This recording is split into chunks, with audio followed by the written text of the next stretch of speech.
friends, thank you for joining Lola and I at Lola's Storytime. Today we will be reading a book together called I Love You, Stinky Face. The author is Lisa McCourt and the illustrator is Syl Moore.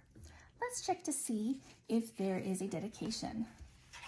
Well, here is the title page. Let's see over here. Oh, there it is. The author dedicated this book for Amy, and the illustrator dedicated it for my most wonderful ones, Lindsay and Brandon. Let's find out what this story is about.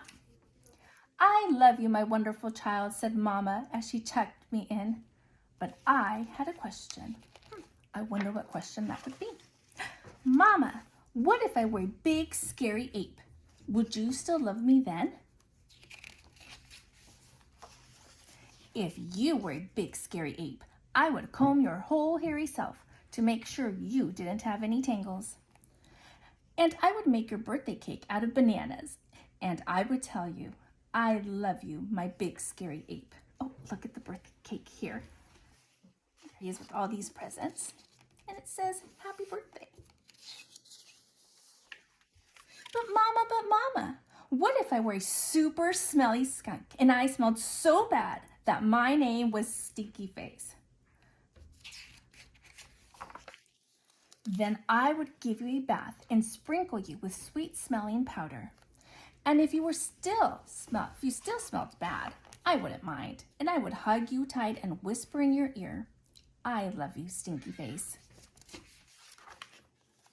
But Mama, what if I were an alligator with big sharp teeth that could bite your head off? What do you think, friends? She still love him? Well, then I would buy you a bigger toothbrush for your big teeth and make sure that you brush them every night so they'd stay healthy and strong. And if you had a sore throat, I would stick my head right inside your enormous jaws to make sure you were okay.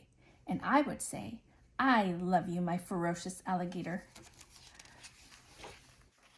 But Mama, what if I were a terrible meat-eating dinosaur with razor-sharp claws that ripped my sheets to shreds every night while I slept? Then I would give you plenty of meat to eat, if that is what you liked, and I would sew your sheets back together every day, because after all, ripping them would be an accident. And I would tuck you into your newly mended sheets every night and say, I love you, my sweet, terrible dinosaur. But Mama, what if I were a swamp creature with slimy, smelly seaweed hanging from my body and I couldn't ever leave the swamp or I would die?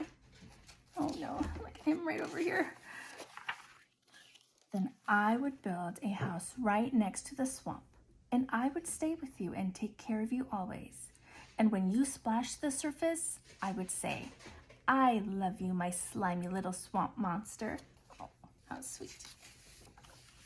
But Mama, what if I were a green alien from Mars and I ate bugs instead of peanut butter? Oh. Then I would dress you in colors that showed off your nice green skin. And I would pack your lunchbox with beetles and spiders and ants and grasshoppers and the tastiest bugs you ever had. And I would pack a note with all the bugs that said, I love you, little greenie. Bon appetit. There's a little note from Mom. But Mama, what if I were a cyclops and I had just one big giant eye in the middle of my forehead? Then I would look right into your gigantic eye and say, I love you, my little cyclops, and I would sing you a lullaby until your one gigantic eyelid got droopier and droopier, and it finally closed and you fell fast asleep. There he is sleeping. And there's Mama. I love you, Mama, and I love you, my wonderful child. The end. Well, friends, thank you for joining us today and stay tuned for more stories at Lola's Storytime. Don't forget to subscribe.